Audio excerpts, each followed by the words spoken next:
tous mes amis de YouTube, de Facebook, de Socialcam, je vous dis bonsoir. Donc, vous regardez ici mon nouveau matériel informatique. C'est un MacBook Pro.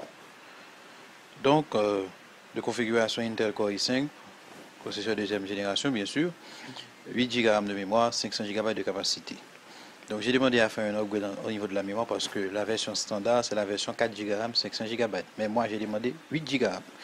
Donc, il y a beaucoup de la technologie dans ce matériel. C'est un matériel Apple. Nous avons au haut de l'écran, nous avons une caméra 720p HD. Nous avons le clavier. Nous avons le trackpad. OK? Et côté connectique à côté, nous avons ici le MagSafe qui permet de recharger l'ordinateur. Le port Ethernet Gigabit.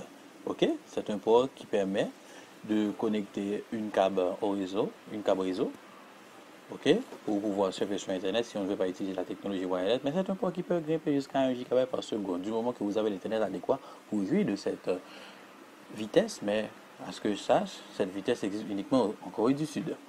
Nous avons le port Thunder, le port Firewire. OK, c'est un port qui permet d'échanger aussi des données. Technologie qu'on ne retrouve pas souvent sur les ordinateurs, mais c'est souvent sur les ordinateurs Apple.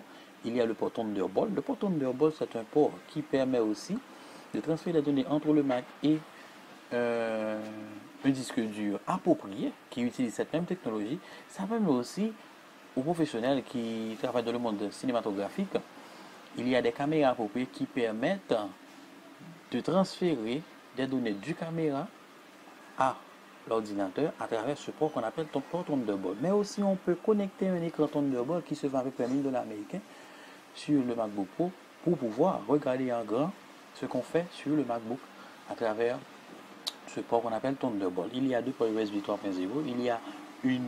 Il y a un slot ici qui permet, c'est ce qu'on appelle le slot SDXD, qui permet aussi de placer une carte mémoire appropriée sur l'ordinateur pour pouvoir lire le contenu.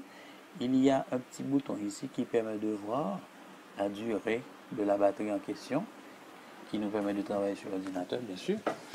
Et il y a à côté le port Kensington et le lecteur Super Drive qui permet de lire des CD et des DVD. Donc, c'est ce que je dois dire. C'est tout à fait une technologie, ce matériel-là. Donc, si vous avez les moyens, essayez d'en posséder un MacBook Pro. Car c'est sûr que vous ne serez pas dessus. Aïe, aïe, aïe.